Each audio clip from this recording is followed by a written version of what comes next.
9 सितंबर 2024 बुधवार के दिन दिल्ली में एक बड़ा अमाउंट का ड्रग पकड़ा गया।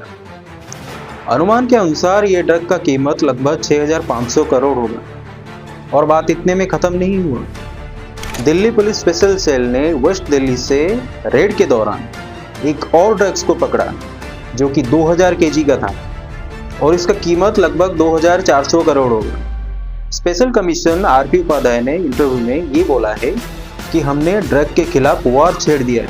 हमें ड्रग्स पकड़ने के सिवा ये ड्रग्स कहां से आ रहा है इसको भी पता लगा के रहे। बोला जा रहा है कि ये एक कोलंबियन कोकेन है जो कि सीधा कोलंबिया से आ रहा है।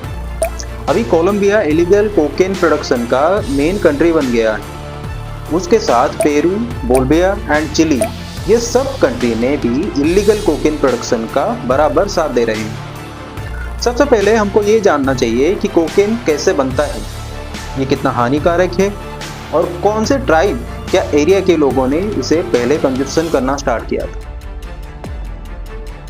कोलंबिया की जंगल में एक खास तरह का प्लांट पाया जाता है जिसे कोका प्लांट बोला जाता है और ये कोकेन इसी कोका प्लांट से बनता है।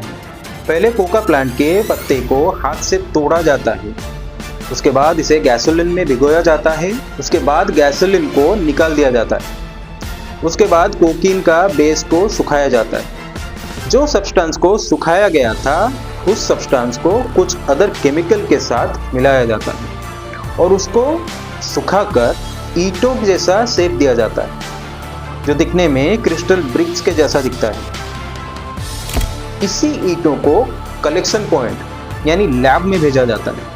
अमेरिका के रिमोट एरिया में बहुत सारे इलीगल लैब सेटअप किया जाता है। यहाँ पे ही कोका को कोकेन में कन्वर्ट किया जाता है। ये तो हुआ कोकेन बनाने का प्रोसेस।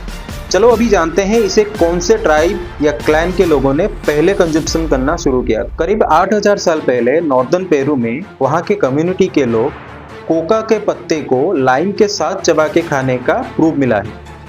लाइम मतलब आप लोग लेमन या नींबू मत समझिएगा, ये एक एल्कलाइन मिनरल है जो एक सफ़ेद टाइप का पदार्थ है जो कि लाइमस्टोन में मिलता है। और ये एक एविडेंस है कि 3,000 साल पहले नॉर्दर्न चिली के मम्मीज के मुंह से कोका प्लांट के पत्ते मिले हैं। ये बिलीव किया जाता है कि कोका का कंजप्शन बल्दिवियन कल्चर के साथ स्टार्ट हुआ था। यूरोपियन के आने से पहले कोका के कंजप्शन कल्चरल ग्रुप और इक्वाडोर के अंदर था।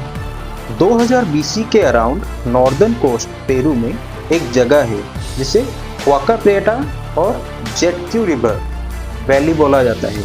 उसी के पास से ये लाइम पॉट्स मिला था। आर्कियोलॉजिकल एविडेंस के अनुसार कोका को चबा के खाने की प्रोसेस 6th सेंचुरी AD में स्टार्ट हुआ था, खास करके मोके पीरियड एंड इनका पीरियड में। जो ममीज मिले थे उनके पास से बैग्स ऑफ कोका लीफ भी मिला था। कोका लीव्स को खाना ईस्टर्न एंडेस तक लिमिटेड था। उसके बाद इनका कम्युनिटी को इसके बारे में पता चला। इनका कम्युनिटी इसी प्लांट को एक पवित्र पेड़ मानते थे। इसी वजह से कोका का खेती एक मोनोपोली बन गया। उस टाइम पे ओनली नोबेल्स और कुछ फेवरेट क्लास यानी army officer, court and courier वाले ही इसे खेती कर सकते थे और खा सकते थे। जब टोपा इनका एम्पायर डिक्लाइन हुआ तब ये वाइडली सबके लिए अवेलेबल हो गए। उसके बाद आते हैं स्पेन के किंग फिलिप II जो इसको एक ऑफिशियल रिकॉग्निशन दे दिए। स्पेन लोगों के विश्वास के अनुसार ये कोका उनके पॉपुलेशन को बढ़ाने की क्षमता रखता था और इसे खाने से लोग काम ज़्यादा करते थे और उन्हें भूख भी नहीं लगता था। उसके बाद एडेन लोगों ने कोका पत्ते को खाना शुरू कर दिया। उसके बाद इसका popularity northern and central Andes तक बढ़ा। Southern central America, Bolivia, Chile, Argentina तक ये बात फेमस हुआ।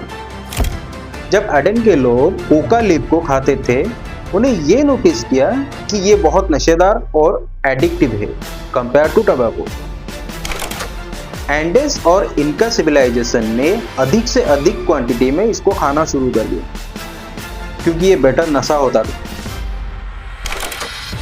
कोका लीव्स बहुत नशा देता था इंस्टेड ऑफ टबैको।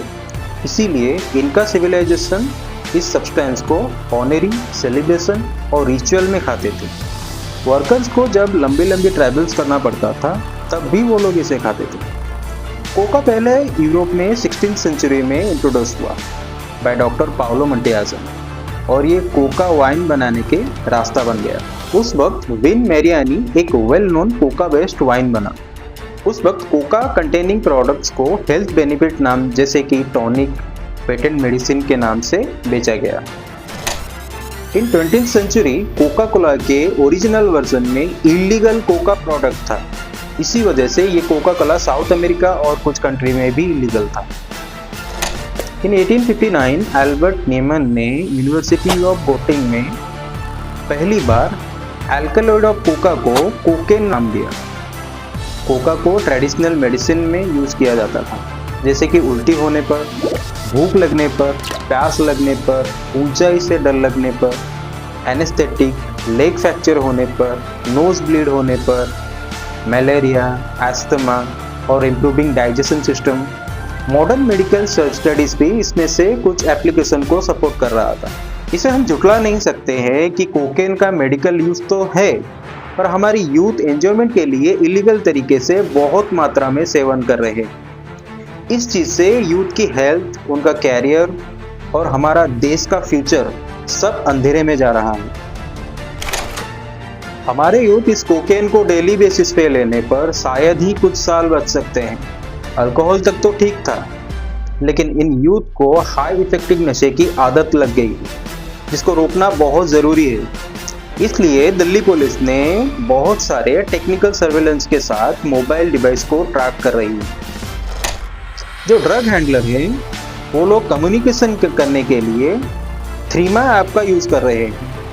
अगर ये व्हाट्सएप या फेसबुक में बात करेंगे तो पुलिस इनको फटाक से ट्रैक कर लेगी। इसलिए अलग अलग रास्ते अपनाते, जैसे कि एक दिल्ली का ड्रग हैंडलर तुषार गोयल को ट्रैक करके उसका साउथ दिल्ली के महिपालपुर में एक फार्म हाउस से 200 केजी ड्रग्स बरामद किया। इस ड्रग्स को देने को सबिंदर सिंह यूके नेशनल से आया था।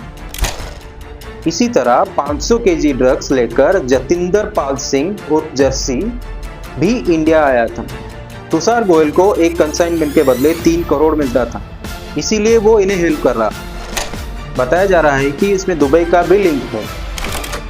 बोसोया जो दुबई इंटरनेशनल बेस्ड है, ये ड्रग्स स्मगलिंग का मास्टरमाइंड बताया जा रहा है, क्योंकि बोसोया का एक लड़के का नोएडा की एक एक्स एमएलए के बेटी के साथ एक लग्जरियस फार्म हाउस में शादी हुआ था। उसी फार्म से ये ड्रग्स बरामद हुआ था। ये शादी के बाद दिल्ली एयरपोर्ट से 2 अफगान नेशनल संडे के दिन 400 ग्राम हीरोइन और 160 ग्राम कोकेन के साथ बरामद हुए। उसी दिन 1.1 केजी ड्रग्स जिसका वैल्यू 25 करोड़ है, दिल्ली एयरपोर्ट से बरामद हुआ था। इसे एक लिबियन सिटीजन लेके आ रहा था। ड्रग्स की तस्करी इतनी बढ़ गई है कि इसी साल जून में एक 70 साल ओल्ड मैन उसके बॉडी के अंदर कोकेन स्मगल कर रहा था, जिसका वैल्यू 11 करोड़ था। ऐसा ही एक सीन आप एक्टर सूर्या के मूवी अयान मूवी में भी देख सकते हैं, जो कि 2009 में आया था। सूत्रों से पता चला है इन सब में डी कंपनी मतलब दाऊद इब्राहिम का भी हाथ है, जो अभी पाकिस्तान में छुपा बैठा है। कुछ घंटे की खुशी के लिए पूरे जिंदगी को दांव पे लगाना क्या सही है? ये मैं आप पे छोड़ता हूँ। Thank you for watching.